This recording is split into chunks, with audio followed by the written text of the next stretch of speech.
This is a lot more computer work than I've done in a long time. And we're just getting started, Casey. Well, welcome everybody. I am so excited to have you here tonight.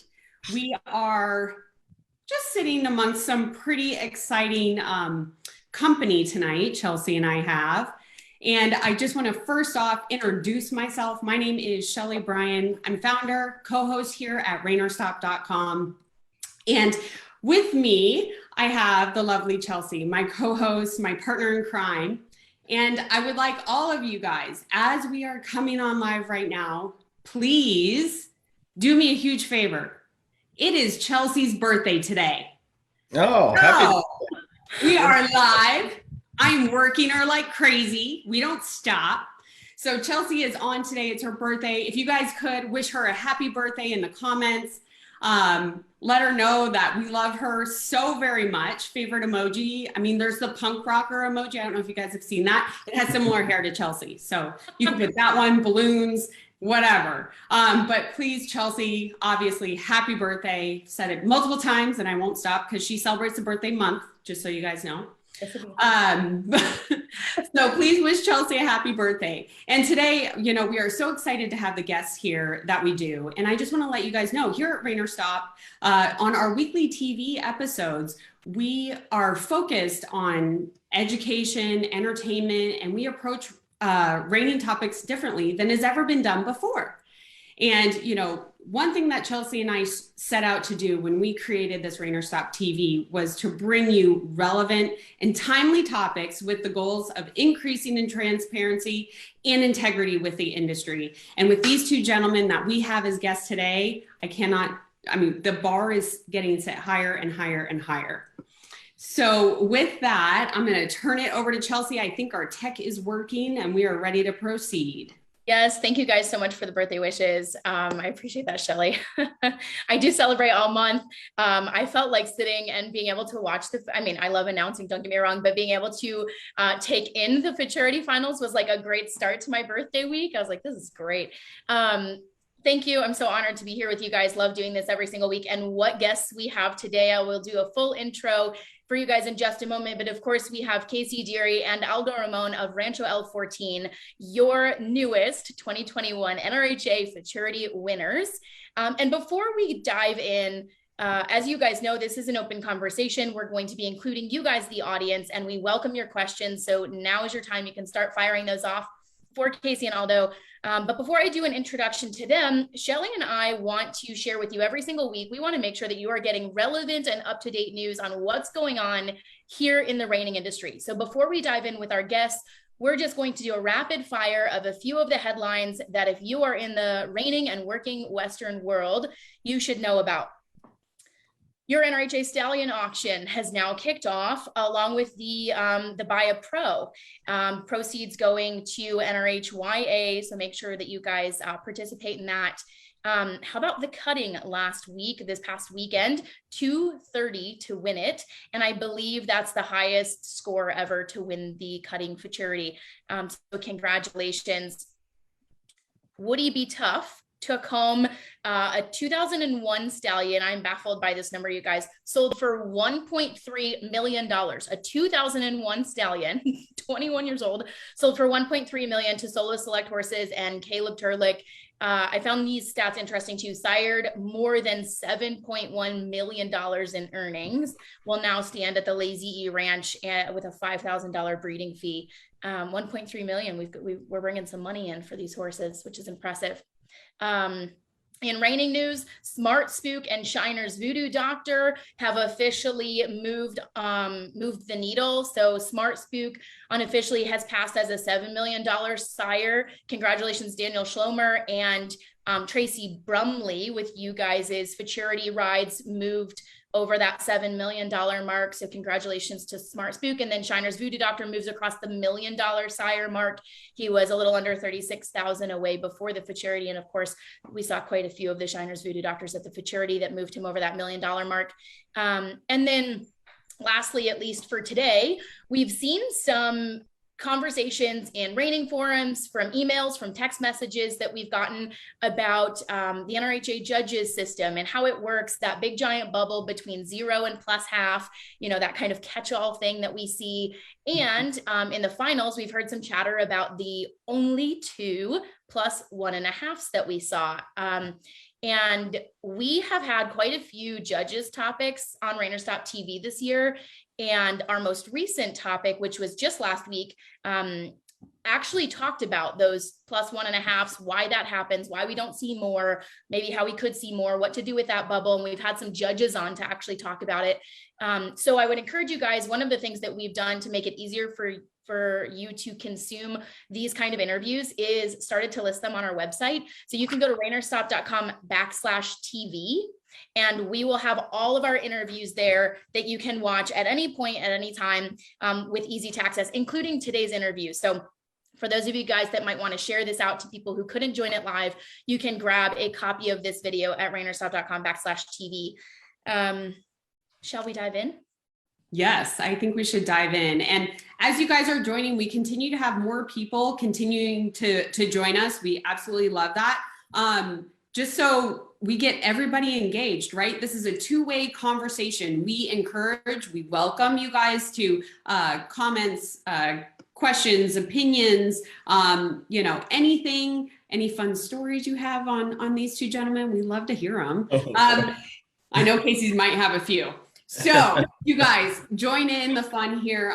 Please know that we are monitoring the comments. So to get you guys going, let us know where you're tuning in from. I know that we have a huge international audience. So let us know where you're tuning in from. Chelsea and I are both in Arizona. We've got Casey in Texas, and then Aldo in Mexico. So we're already international. Are you in Del Rio, Aldo, right now? Where are you? I'm in Del Rio right now. I'll be right across the border from Mexico. Yeah. Oh, well, all right. Well, thank you for correcting me. I apologize for that. Well, let us know that where you guys are from and tuning in from. Oh, look at this. We've got Alaska, Missouri, New York, Florida, North Carolina. It keeps coming in. Idaho. Thank you very much. Canada. Michigan. Awesome. All right, guys, thank you so much for all of that. We've got the Michigan Reining Horse Association. You guys share this out. It's going to be a great conversation too. So thank you so much for joining in. All right, Chelsea, let's welcome these guys in. Absolutely. So you guys know them both, but I'll give you a brief intro to start our conversation. Casey Deary joining us is now unofficially a $2.8 million earner, holding titles in every major NRHA and AQHA event possible. No stranger to the winner's circle. Of course, now your newest 2021 Futurity winner, based in Weatherford, Texas. Casey and his wife, Nicole, and of course, their beautiful family run Deary Performance Horses and have been really busy this year, because not only did you win the Futurity, but then Joy kind of took the show at the NFR. So you guys have been very busy. And then on the other side of the screen, we have Mr. Aldo Ramon from Rancho El Fortin. Rancho El Fortin was the owner of 1030, your 2021 Futurity Champion. Rancho El Fortin has over $800,000 in NRHA earnings now since the win. Congratulations to you guys. And more to come, I'm sure. Aldo told me a really cool story, which I want to use to introduce him. When I asked him where they got started in reining, although Rancho El Fortin goes back to the early 1900s, reining, it started back in 1998 with Jody Brainerd. Aldo had a horse named Gusto, a Mexican trained charro horse. And Jody saw this horse, had a vision, and said, this horse could be, this could be a reining world champion. And the goal was to take him, turn him into a reiner and make top 10 at the AQHA World Show. And they did it, right? You guys did it? Yeah. He was 10th place. So yeah, hey, top 10. I love it. That was back in 98, and it has not stopped since then. Just a few of the titles that Rancho El Fortin now claims includes the NRBC with Chromed Out Mercedes and Andrea Fapani, many of the pre-futurities, Florida Classic, Rainy by the Bay, the Clayton Woosley Show with Sean Flairda, Mobster, who carried the Rancho El Fortin brand, won the Derby, Magico at the Futurity, Custom Harvey, placed at the World Show with Jordan Larson. Black Mamba's got over 140,000 in reining earnings. Kate has shown a few times for Rancho El Fortin, and of course now 10:30 at the NRHA Futurity with Casey Deary. And again, those are just a few. There's so much about Rancho El Fortin that I love, and I loved to be able to see where you guys came through this season, let alone, you know, where you've come in the last 20 years.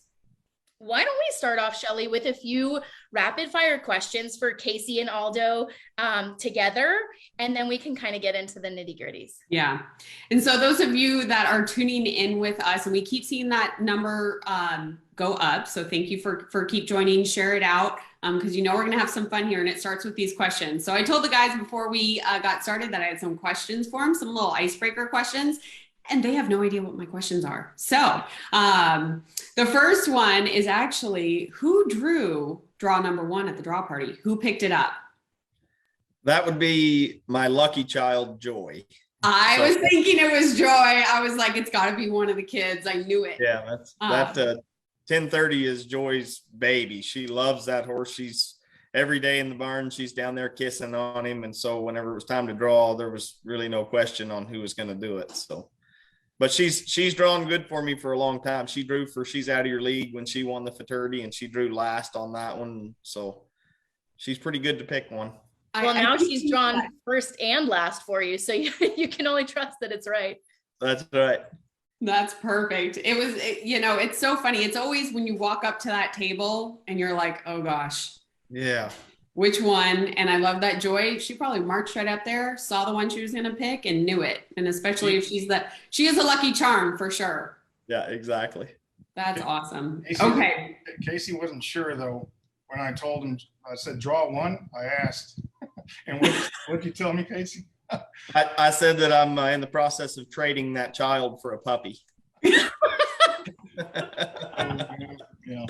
So. That's funny. I don't think that should happen anymore now. Oh, no, we're going to keep her now. You're going to keep her now. Okay, yeah. Good. She's earned her keep. Yeah. Like right. At this point, I'll take her, right? If you don't want really. To take her. She can draw for me. Yeah, for sure. All right. So who, for the finals, who was more nervous? Aldo or Casey? Me, 100%. I mean, and my brothers weren't all that nervous because they were having a lot of fun.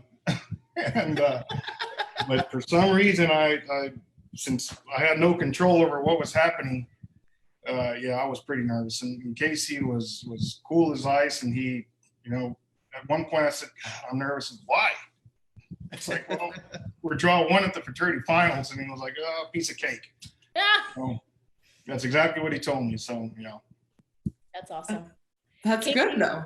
Casey, did you actually feel that way? Like, I love that that's what you portrayed to Aldo, but did you have any kind of nerves being drawn? You know, really and truly, that horse is one of those horses that just gives you a lot of confidence. So I really didn't. I'm sure there were nerves in there somewhere, but you know, for me, I had 3 to get ready that night, so it was kind of all business for me, and I was.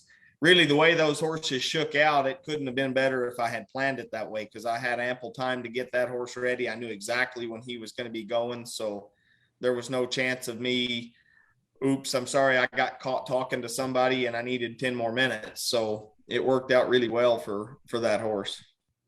It is kind of nice because you have that exact start time, right? Right. Like, you know, it's not an extended drag or, you know, just things that happen at the horse show. You knew, right. And so you knew exactly when to get on, which is almost an advantage, right? A lot of people stay away from that draw 1. They're so hesitant to get it, but there's been a lot of success at draw 1. And I mean, right now, I think we had a post like, who wants to be draw 1 now? Like, yeah, I think he was the 3rd horse to win that event from draw 1.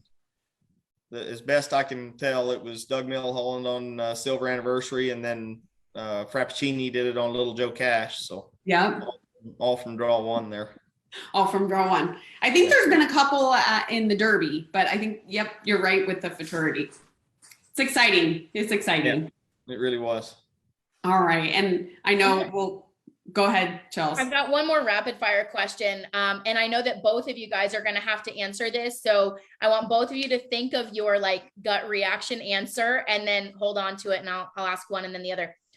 what was the last thing that went through your mind right before 10:30 put his feet on the show ring dirt? Aldo, I'll ask you first. Oh man, I think I was probably fainting when he ran through the gate there for a little bit, for 2 or 3 seconds, and then I saw him stop and everyone went crazy. But no, really at that point I was really enjoying what was happening. I mean, really taking it all in and just happy to be there. Really, I mean,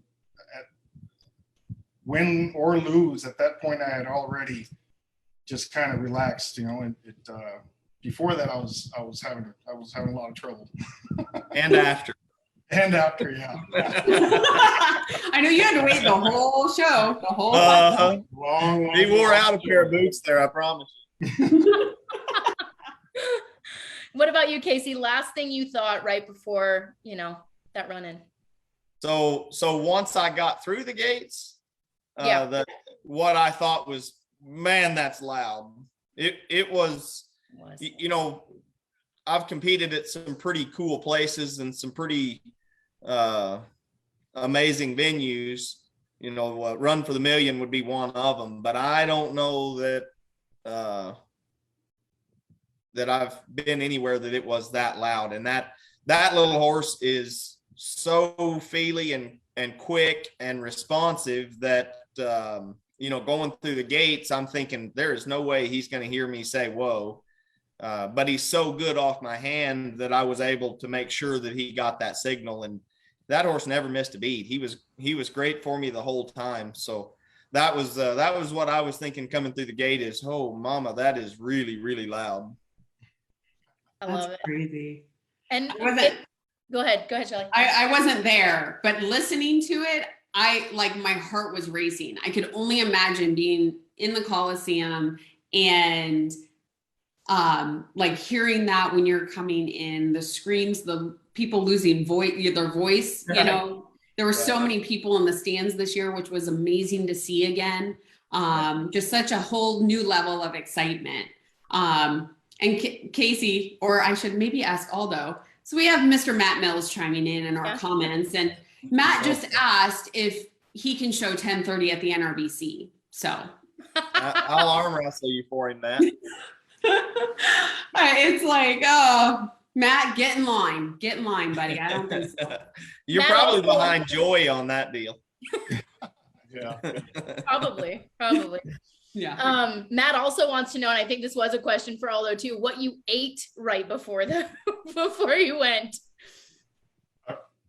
I had breakfast and I didn't eat. I had about 15 vodkas right before 10:30 and about 15 vodkas during the whole fraternity. So no, I'm kidding.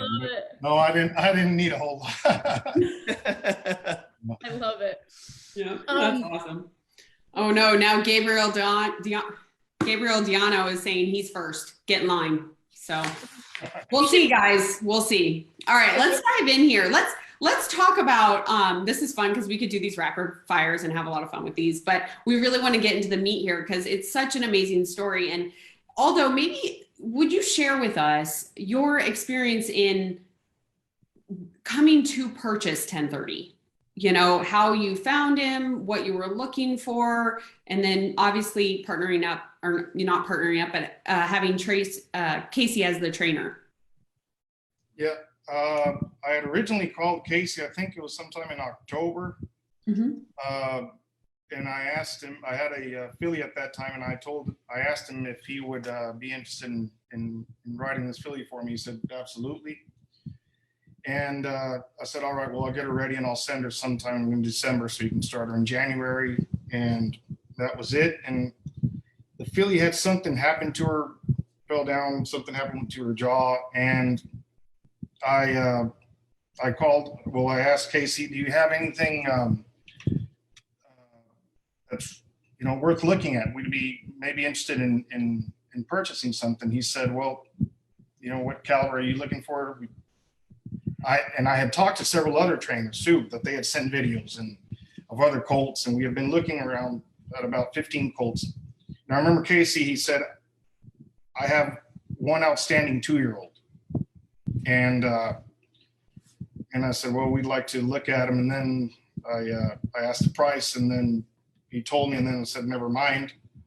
And then, no. yeah, no. And then he sent me the videos, and oh man, it was special. And I remember I was trying to figure out how to get the family, to kind of be on board. And so I spent about 2 days. I'd call Casey all the time and just ask all sorts of questions. And so I couldn't even sleep. I mean, really, I was that excited about him.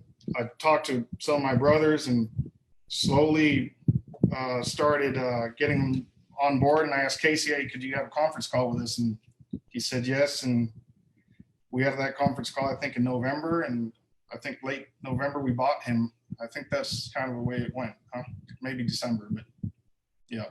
So it's not really that I went out and found him. I mean, that'd be great, but it didn't happen that way. He found him for us. So yeah. Very And cool. Casey, do you want to tell us a little bit about the background of 1030? Because I know just from some of the other media pieces that I've heard and read, he was with you previously and sold at the NRHA sale, right? Can you tell us a little bit about that? Well, my good friend Brooke Wharton had raised him, and I jokingly said Brooke had hidden him from me. I honestly had no idea he existed until the minute that they got him out of the stall to walk to the sale ring. So that was the first time I saw the colt, and I looked at Brooke with, kind of like my jaw dropped, going, Brooke, why are we not trying this colt? And she kind of looked at me and said, well, I didn't know you'd want him. And I said, well, I had no idea you had him. So, that mare, she had been a great show horse. I think she won around 50,000, and she'd produced quite a bit in the cow horse, and she's produced the one that Bud Lyons has done so well in the ranch riding stuff. Yeah. But hadn't necessarily hit a big lick in the reining yet. And I think it was just a timing situation for her to hit. But so anyway, the colt sold through the sale ring to Danny and Fred Tremblay. And I think seems like maybe Coop and Ty were both in on it too. So they bought him as a yearling, and we were at the Derby, and Fred actually came up to me and he said, I have a colt that I think would fit you really, really well. And he showed me a video of him. And so we stopped, Brooke and I actually stopped on the way home from the Derby and looked at him there. And my good customers, Jody and Jolyn Puno, bought that colt for me from Danny. That would have been, what's the Derby in June, I think. Mm-hmm.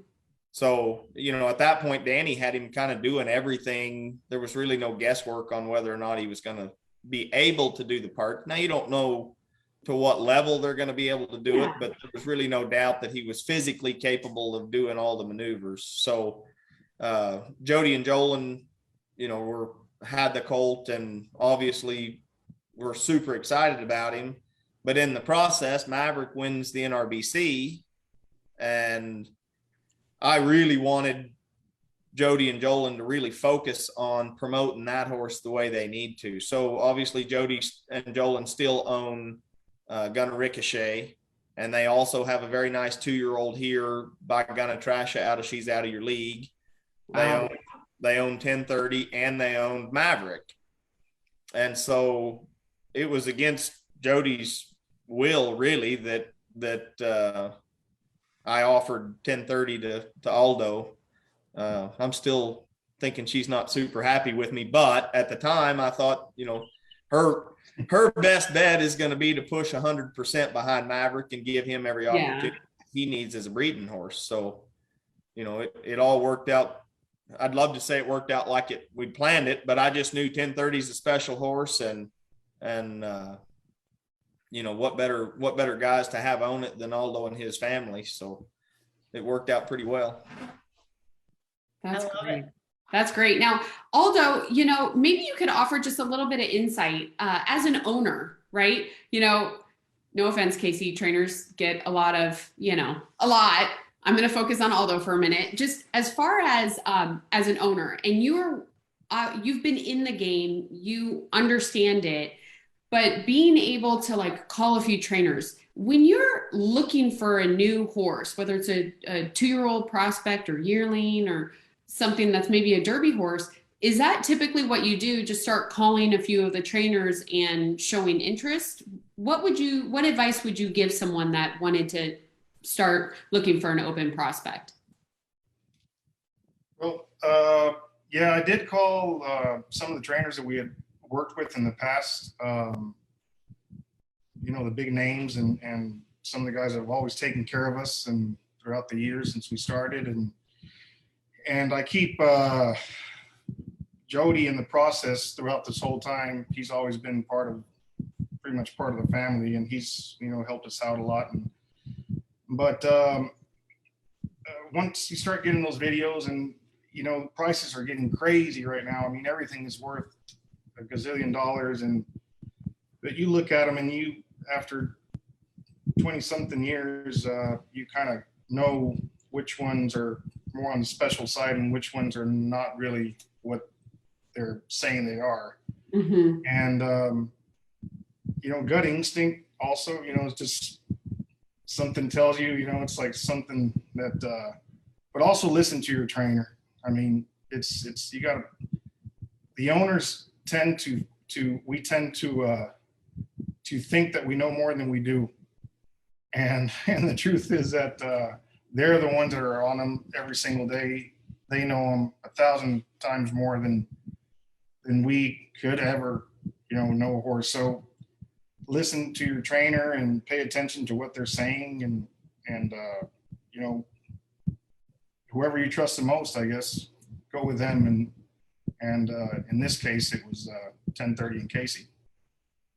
That's great. Thanks for sharing that advice. I mean, as the reining industry is growing, we're having more and more people coming in. It's getting partnered with those right trainers, learning from people that have had lots of success or even some challenges, right? What not to do. So I think that was very valuable information and obviously pairing up, trusting the trainer, trusting your gut too. I think that's some really valuable information. Yeah, something that works for us is we're 7 brothers and sisters. So, one can go wrong too, maybe, but once you get into the 4 or 5 guys, kind of looking at the same thing, that's an advantage I think that we have as a family. So, yeah. So have 7 brothers and sisters. Got it. I know. I'm like, that's awesome. I know we're going out of order, Sheley, but I'm like looking at some of the questions that are coming in and just kind of flowing with the conversation here. There's a few questions, both Casey and Aldo, that we've gotten in before we actually went live, and some of them have also started to come through the chat. And I think now's a perfect time to bring this one up. Can you guys talk a little bit? And I would love to hear both trainer and owner's side. Can you guys talk a little bit about what you have done in years past and this year, of course, in I don't want to say eliminating your nerves, because obviously they exist and they exist very differently for a trainer as they do for an owner, but how do you manage those? And particularly, this question came in multiple times, managing your nerves across 31 more draws, right? Because like there's the nerves going in, right? And for the run, but then what you do with yourself, how do you manage that for the next 2.5, 3 hours? Maybe Casey, do you want to go first? Sure. My wife is my biggest cheerleader, and she gave me some advice this year that she's never said to me before, but it's kind of been on my mind the whole time. But she said that horse has no idea what day it is or how much money he's running for. So she said, you ride that thing like you ride him at home, and there won't be a horse that can touch him. So, for me, I know that I have, and Aldo can attest to this because I'm a little bit OCD about it, but to me, there's no stone that I have left unturned. I have done everything I can possibly do to make that horse completely comfortable and sound and happy. We've exposed him to everything we can expose him to. We've taken him everywhere we could take him to. So I know that on my end, as far as what I'm capable of controlling, I've done everything possible, down to scheduling that last set of shoes out 3 or 4 months to make sure it falls where the horseshoer has enough time to get the right set of shoes on him exactly 2 weeks out from finals. So, I mean, there is nothing that goes, you know, by chance the way we set that up. But I can tell you, me as a competitor, and I've always been this way, it's not something necessarily that I feel like I was taught or that I learned, but anytime I get in a high pressure situation, I catch myself yawning a lot. And it's just something that has always been that way. But I have learned over the years that that's actually, you know, my brain taking care of me and slowing me down, because that horse feeds off of me 100%. So if I'm short breath and tight and nervous, I'm going to transfer that to that horse every single time. So, you know, for draw one, it was important to me to make sure that I'd had a decent meal and that I'd had plenty of water and you know, I was physically in good shape, and I have a great team of people there that allowed me to sleep as much as I could possibly sleep, where I wasn't exhausted before I went and showed. But I knew I'd done everything possible there. Then once the finals got started with my other two, I really didn't have time to be overly concerned about it, because it's, you know, showing 3 head in the period of 32 horses it's fast paced. So, I mean, I know I sat down in between both horses for 2 or 3 minutes and had a bottle of water, and then I was gone again. So, you know, that's an advantage too, not really having time to look at the list and, hey, where are we? Are we still leading it? How close is this? So, you know, I just try to stay focused and do the best job I can on all 3 of those horses that I had. That's so good. What about you, Aldo? So like nerves leading up to it, they obviously were there, and then throughout. Honestly, I mean, probably not the right person to ask this, because I do get very nervous. And when I used to do the Charo stuff and we were in the finals or whatever, I'd be very nervous, and I'd get quiet. I'd just kind of go into my own little world. But for now, for this Futurity finals, we saw Casey, we got super excited, and then the score came in, and I thought he was going to be a lot higher than what he was. And so that got me a little worried. And to a certain point, we said, we tried, but it's probably not going to be enough. And so that kind of, you know, let a little steam out. And I said, well, top 5 maybe. And I just started walking around and not really talking to a whole lot of people, and just kind of didn't pay attention to what was happening. If I was to watch every rider go in there and Andrea go mark a 223, you know, it's and then Craig would come in, and, you know, it was, and then watching Casey, and I was like, now he's my enemy, you know, it's like, so it's like, but yeah, that's kind of the way I handle it. I just go into my own little world and I'm quiet. My brothers were a little bit more relaxed. I think they were having a little bit more fun than I was. That's all right. Until the finals were over, right? Yeah. Until the finals were over. Exactly. Yeah. And that was such a cool finals too. I mean, every finals I think is this way. It's such a cool way. I think now that we draw it with the level 4s going at the back half of the day, because it does create that level of climax. But like, what a stacked finals. I mean, everyone coming in that ring had a chance to win it. And although you're 100% right, I mean, as an announcer, I cheer like everyone that I announce in is the winner, right? Because you have to like announce that way. So even watching the finals, I very much had that, like, I'm cheering for every single one to come in. But, you know, I was very much rooting for you guys too. And up until that last horse, it's like, this is anybody's.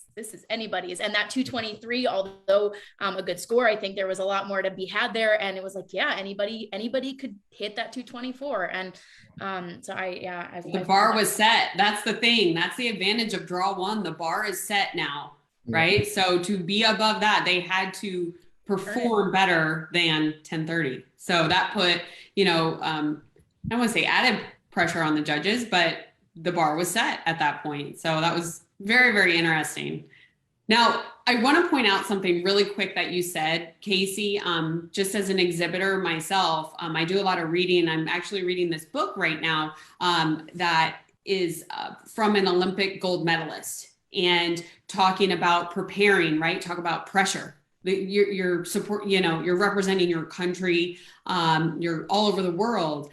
And two things that you said are actually in this book. So I want, as our exhibitors that are watching, to pay attention to this, because this is at the Olympic level. This is our Olympic level, right?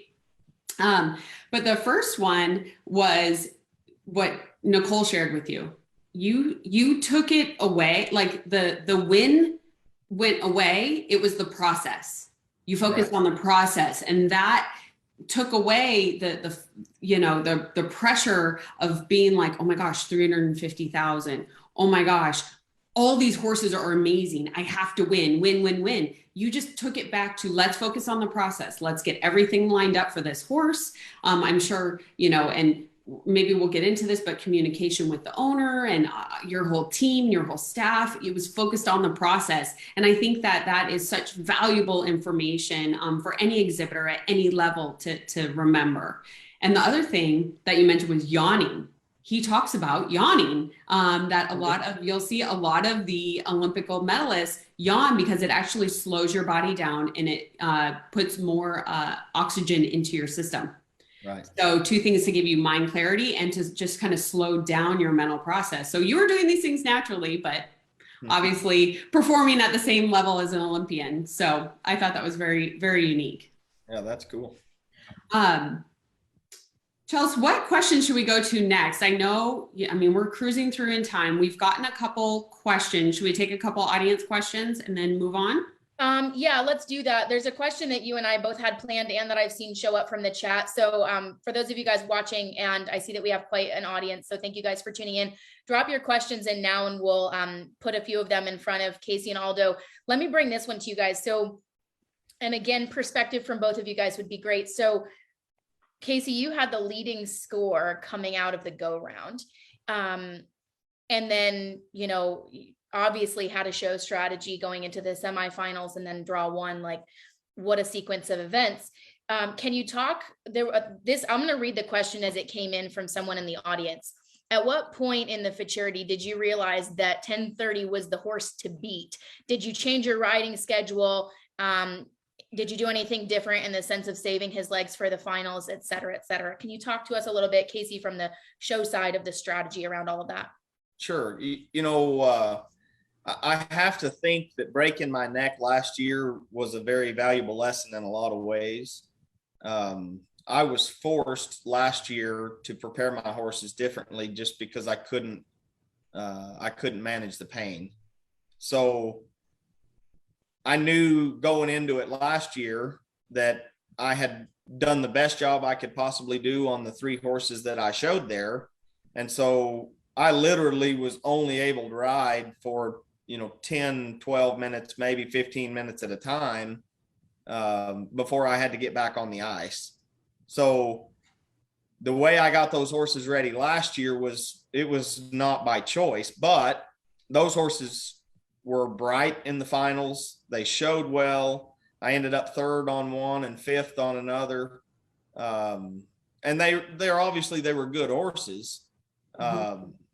So when I went this year, I felt like I had this set of horses just as prepared, just as trained. So once we get to that horse show, it's a little late to be trying to work on maneuvers. So I just did the best I could to get those horses comfortable and acclimated to the environment, to let them get comfortable with the ground. But I rode those horses more like I did last year than I have in the years past. And I think it allowed me to keep those horses fresh and feeling good through that entire process. Those horses, they went to the round pens every day to get fresh air and play. That my help would take them out every day and let them have a little air. The weather was great this year, and it was a constant battle to keep the doors up. For whatever reason, we think in Oklahoma in November that all the doors should be closed. So it was 75 degrees outside, and I'm having to roll up doors at the barn to get fresh air in. So, it's just as important for those horses to be comfortable and happy as it is for me. So that was a huge part of it. and then making sure that I had plenty of horse to get through the deal. And I know that bunch of horses, when I brought them home, they're as fit and happy and could go again if I ask them to, compared to years past where they've needed a couple of weeks to, you know, just kind of reset and rest. Yeah. That's great. And then I'll kind of reciprocate a similar question to you, Aldo. So, you know, through the entire futurity, talk to me about, as an owner, you know, are you guys communicating? What is your, you know, what does that relationship between you and Casey look like? And how did you manage that process as an owner? You know, Casey's great. I mean, communicating, he's constantly just keeping us informed what's going on, and try to stay out of his way a whole lot, but not really. I call him almost every day now. How's the work doing? Is he eating okay? You know, it's like, but no, he's been really good about that. So we knew we had a special horse. You know, he went and did good at the Congress, and then he goes in there and marks at 22.25, and it's like, wow. But we've been there before. We've kind of had pretty, maybe not the favorites to win it, but pretty good horses, and that haven't really gone our way in the finals. So wasn't really getting a whole lot excited about that. And I knew that things could go wrong, and obviously they can, but you know, just listen to your trainer, trust your trainer, I guess. And obviously things worked out. That's great. Is there any advice, while we're on this topic, that you, Aldo, would give other owners participating in not just, you know, getting your horse to the finals, right, from the go rounds, but even in the, you know, looking for a prospect, a futurity prospect, or an aged event prospect, in working with a trainer? Any tips that you have in finding the right one and then working with them through that process? Like I said before, I guess, you know, once I kind of started talking to Casey about this horse, we just pretty much left it all in his hands, and, you know, go ahead and close your eyes and pray a little bit, and trust Casey and Nicole, and you know, all the decisions that are made as far as where they're showing and what the horse is going to do, and it's all them. You know, you just stay out of their way and go watch your horse and have some fun. And really, that's like I said, we think, us owners, we think that we know a hell of a lot more than we do, and than we actually do. And we start having opinions about everything, and we don't know a whole lot. You know, they're the guys that are on them every single day. They know the horse. I've seen the horse twice in my life. You know, it's like so what can I tell Casey about anything? You know, so I guess I can tell you a whole lot of stuff that I went and found the horse, and then I know a whole bunch of stuff, but that's not true. I love the humility. Can we talk a little bit about, you mentioned, Aldo, you know, Casey and Nicole made decisions about where you guys were showing in the pre-futurities and some of that kind of stuff. Let's maybe dive into that for a second, because we've seen 1030 a few times this season. I remember all the way back to, and you might have been showing him before this, but I remember he showed at NARS, the North American. We did a ReinerStop showtime there, and you showed him at NARS. You showed him at Tulsa, right? Showed him in a few spots this season. Can you talk to us a little bit about,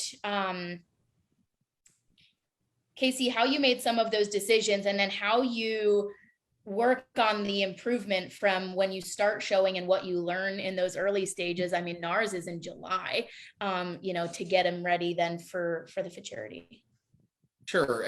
You know, Aldo's being very humble about the whole process, but, you know, those guys obviously have a lot of experience, you know, buying the right horse. And so Nicole and I try to do the best we can to keep the owners involved in it, because it is a journey for them too. I mean, this obviously is not a cheap sport. So, you know, we try to shoot videos and send stuff to them. And that's, you know, anytime I see something really cool that I enjoy seeing, I try to make sure that Aldo gets a video of that. Anytime the horse needs to go see a veterinarian or anything, I try to make sure that they're all in the loop.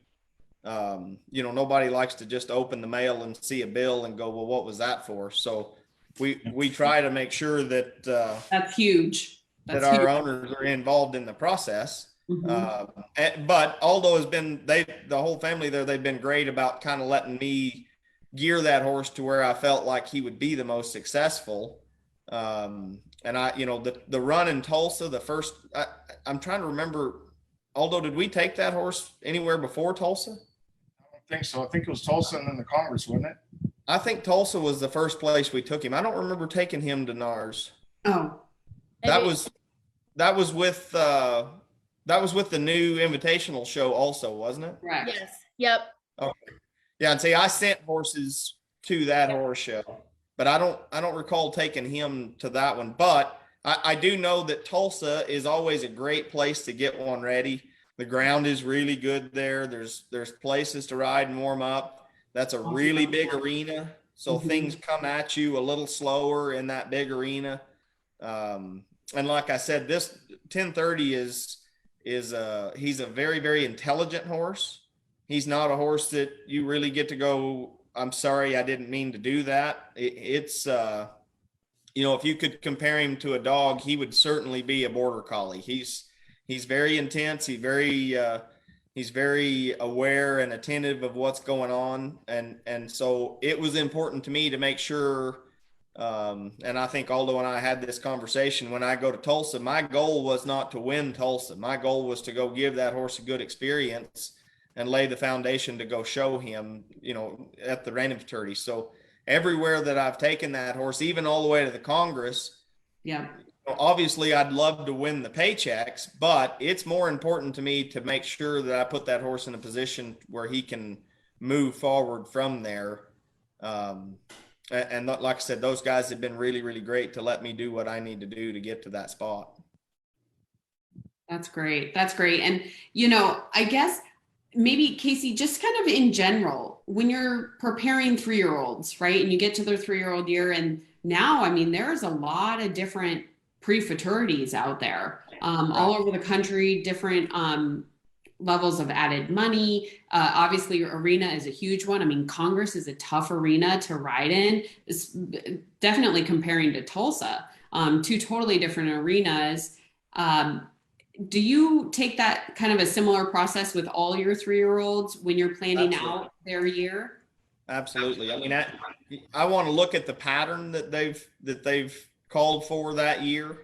The number of go rounds is going to play a factor in that. So absolutely, all of that stuff goes to it. If I have a horse that's hard to change a lead on, slow to slow, I'm going to look for a pre-futurity where I can show him in pattern 5 or pattern 8 where I can change him fast to fast. If I have something that is a little anxious and stresses, I don't want to take him somewhere that I got to show him twice. Yeah. So it's important that you know your horse before the season starts. And we're fortunate here that, I have multiple 3-year-olds to choose from, but I do the very best I can to try each one of them. And then I have, Josh Tishman is as hot right now as anybody. So I have, other guys that I can put those horses on where they get to stay in the same program. So I need to go early enough that I can try those horses and still give Josh time to get acclimated to them and have the opportunity to go test drive them also. That's good. That's good. Did you know early on that 1030 was going to be one of your top 3? I had a really good feeling from the time that Jody and Jolin bought him from Danny. That horse has been a gifted stopper from the very first time. In fact, I'm not even certain that I stopped him when I bought him from Danny. I think maybe I went medium speed one time and pulled the trigger once. But I knew that horse, everything had to go right. He has to stay sound. He's got to stay healthy. Everything has to fall in place for that to work out the way it did. But I knew early on that he certainly had the capability of being that kind of horse. The special ones, right? Although you saw the video and you recognized it to the point where you couldn't sleep, and then you had to get the whole family on board. So I think that horse has had quite an impression on, I mean, the stories and everyone from when he foaled out to right now, just such an impression on so many people. I mean, you saw him walk out of a stall and you're like, what the heck? Why didn't I try this horse? So I think those special ones like that, gosh, what great memories and just the beginning, right, for him. Exactly. He's got a long life ahead of himself. That's awesome. That's so great. There's a few more questions coming in. And I'm gonna spit off one that's gonna be pretty quick, and then I'll come in next with one that'll probably take some answering from both of you guys. The first one, Casey, is directed for you. So this one's coming in from a viewer, Kyle Z, that says, am I curious, is Casey wearing any pants? Yes, at the moment. I think Mr. Zanetti depends on how much longer the interview goes. Kyle's having some fun with you today, I think. Here's the next question that I think is perfect to ask after that conversation. So Aldo, you've talked about how special this horse is, and I would love to hear your elaboration on that as we ask this next question. This comes in straight from a viewer, Red Reining Horses, RED Reining Horses. With such a capable team, trainer, horse, and owner, I think it's natural to think about this horse as being possible Triple Crown winner. Seems like 1030 has the mind, athleticism to accomplish that. On the other side, with such a massive record coming out of the gate, the temptation of breeding him, I'm sure, could be high. What can we expect for 1030? Well, we have been going back and forth about that right now. But it's pretty much up to Casey and Nicole. They're going to tell us kind of what direction we want to go. I think he's at the selling station right now. He's going to have some. He's going to be checked. His semen's going to be checked and see how we're doing there, and then we'll make a plan as far as where he's going to show and if he's going to show next year. That obviously Casey's going to be the person to decide that. But yeah, I mean, right now, if you were to ask me what our plans would be, I mean, in my reining industry dream would be to make him the all-time leading money earner. Ooh. Could happen. Triple Crown, I don't know. I mean, it's a lot of stuff has to go right, and for now, we'll enjoy this one. Yeah. Good. Casey, anything you want to add there? Well, just kind of like Aldo said, we want to make sure that we make the right decision for the horse. I think that's what's most important, and so I can tell you that we got home from the Reining Futurity Sunday night, and Monday I was the first one to the barn, so I put some horses on the horse walker, and most of the time the ones that come out of that deal after going to the finals, they're going to get out there and walk, ease around. Well, 1030 was bucking and playing and having a good time. So I think physically the horse is capable of going on, with little to no downtime. Obviously the NRBC is a big arena, and he's going to be competing against, 5, 6, 7-year-olds that are a lot stronger and a lot more seasoned. I certainly think he could hold his own in that arena and has probably as good a shot as any of them that are going. But you also, on the flip side, you want to make sure that you strike while the iron's hot, right? I mean, the horse just wins the biggest paycheck at the Reining Futurity, and obviously there's a lot of interest to breeding. So at this point, I don't see why the horse can't do both. He truly acts like a gelding. I mean, I'm completely comfortable letting my 9-year-old daughter be around him and kiss on him and love on him. And he's a really sweet natured horse. So I think what we find out in the tests that he's undergoing right now are going to help us answer that question in a way that's going to be most beneficial for that horse. I love it. There's a bunch of questions coming in. I know we won't get to all of them. One that I've had from a few people. Can you guys tell us, whoever wants to take this, feel free, tell us about the name 1030. You want to take it, Aldo? You're muted, Aldo. Yeah, at first I was thinking, was he born at 10:30 at night or 10:30 in the morning? And I was trying to, figure it out. And finally I asked Brooke, where did you get 1030? No, that was his lot number at the sale. So the romantic part of it kind of went out the door, but the name's really catchy and cool, and everyone likes it. So everyone's 1030 time, and what time is it, and all that. So it's pretty cool. Yeah, it was meant to be. That makes the story even better, right? That there isn't any romantic side to it. It is what it is. Yeah. I can tell you that Fred and Danny believed in that horse so much as a 2-year-old that they went and had ball caps made with 1030 on it. So I think they had high expectations from the beginning for that one also. I love it. I love it. We were trying to coordinate this interview to be at 10:30, and obviously with everybody's schedules, it didn't quite happen, but I looked up on a world clock. I think it's 10:30 in the Philippines. So we can go with that, right? Like, sure, yeah. Did it at 10:30? Sounds good to me. 10:30 somewhere. That's right. Okay, we've got a few more questions coming in. Sheley, anything major that you want to squeeze in here before we let the gentleman go? No, I don't think anything. I think it's just amazing. I just want to say real quick, it's just amazing to hear both of you guys talking together. And I think that that's so important as new people come into the industry, is just that high communication, willingness to work together, setting expectations is super, super important. And you can see the success that comes from it. I mean, living proof right here with us today.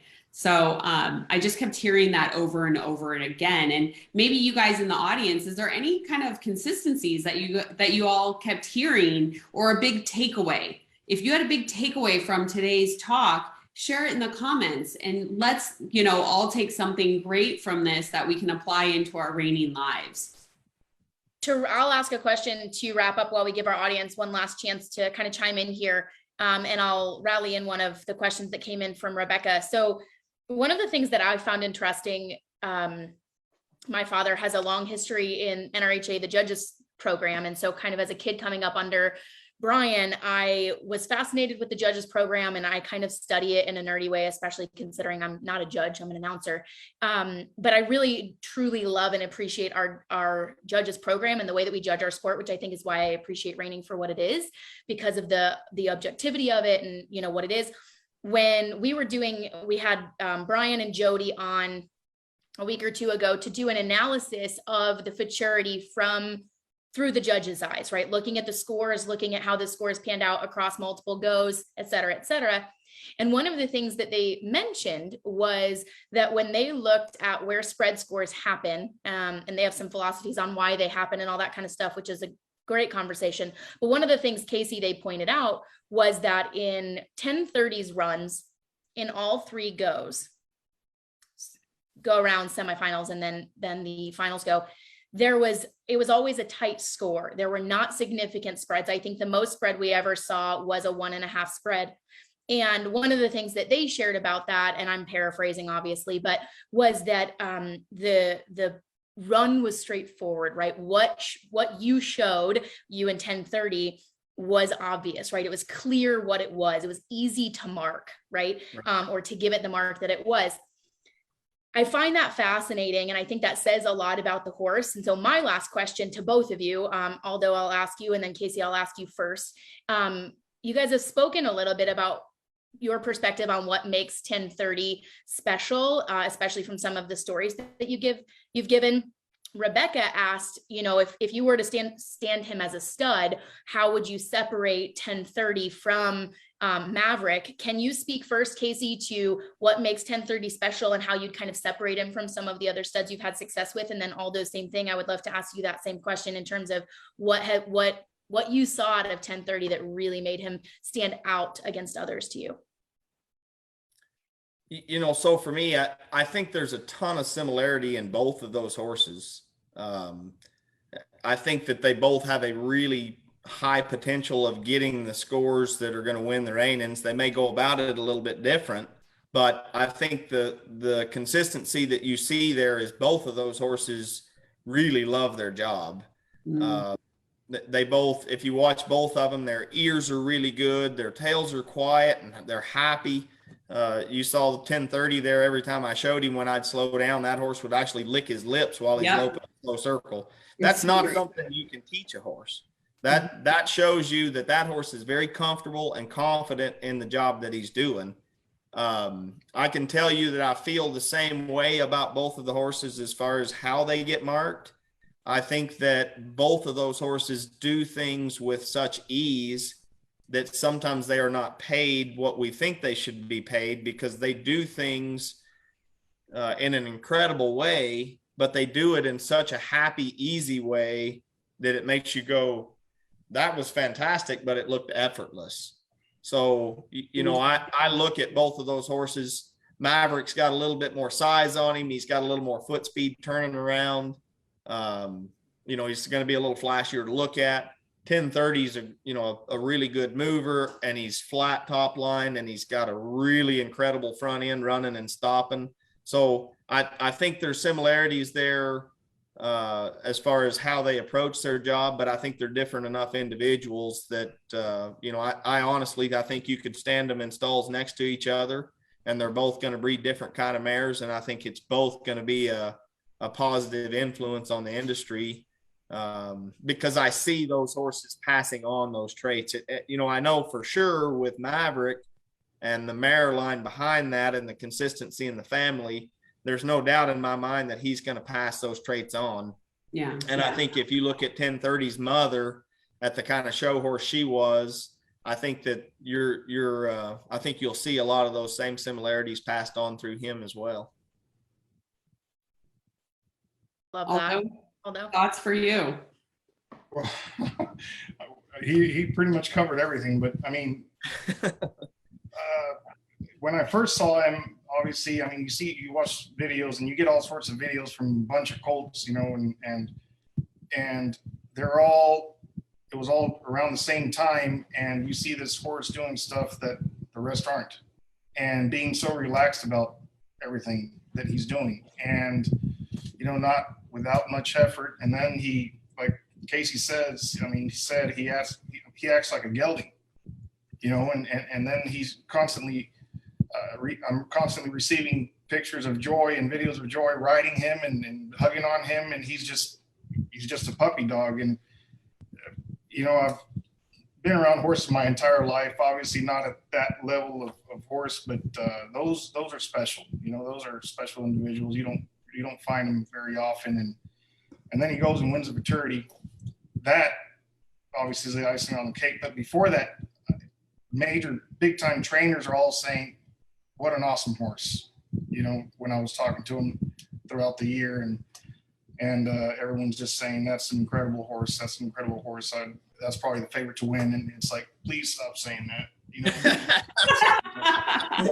And even when he marked at 225 at the Futurity, and then the people are, you know, friends of mine, and they're telling me, and I'm like, no, my Lord.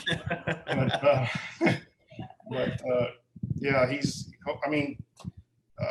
as far as Maverick goes, I love that horse also. I mean, I bred mares to him, and probably will keep on breeding mares to him, but Casey knows him a lot better than I do. I mean, so he pretty much answered everything.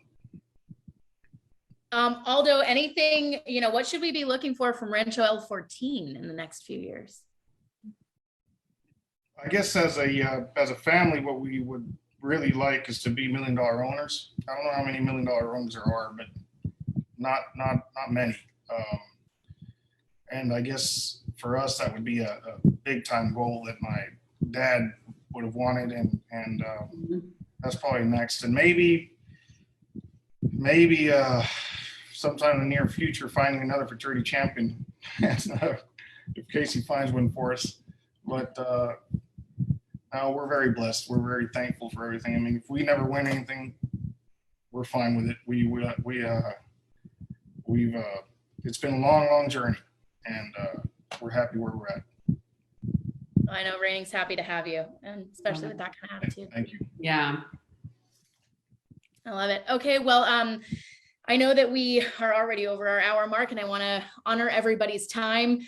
Sheley, we've got some talks coming up. Yes. And first, I just want to acknowledge both of you. Aldo, thank you and the family at Rancho El Fortin for participating in the reining industry the way that you have, both in the States and abroad. If you guys don't follow Rancho El Fortin, you should. You should. So please do on both Instagram and Facebook. Just so unique, so awesome. Someday we're coming down. Just sure. so you know. For sure. So please do. And I just want to acknowledge you. It's awesome watching your journey. Thank you for sharing it with us. And Casey, I want to acknowledge you.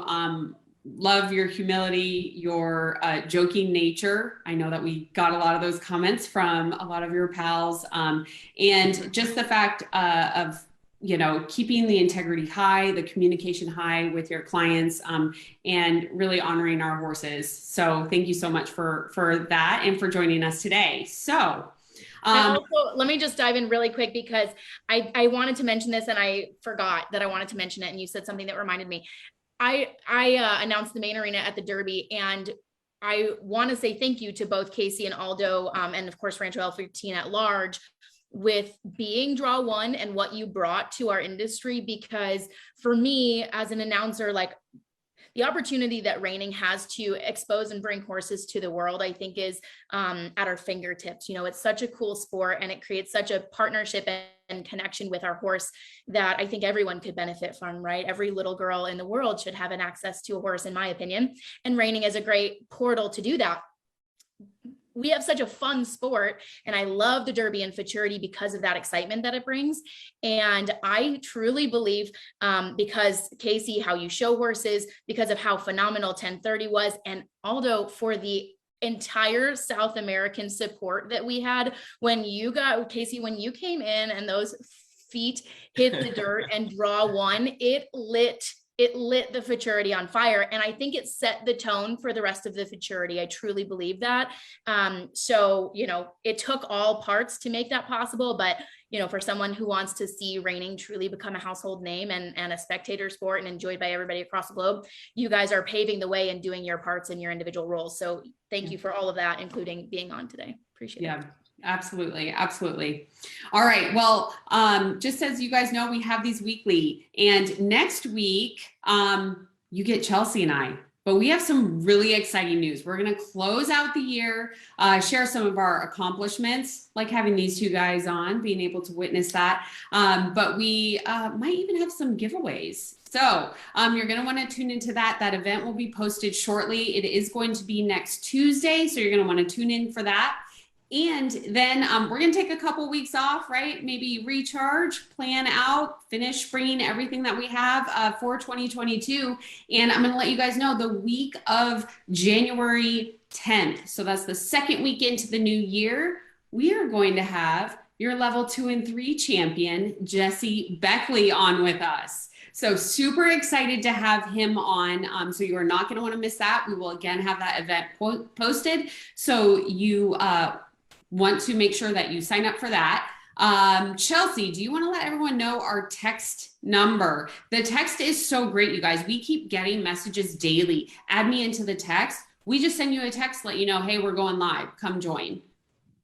So Chelsea, you want to share that number with us and I'll put it in the comments? Yes. So you guys can send a text to, this is the phone number, 844-954-4512. Sheley will drop that below, 844-954-4512. Just text the word ReinerStop and we will send you a notification every single time we go live so that you guys don't miss them.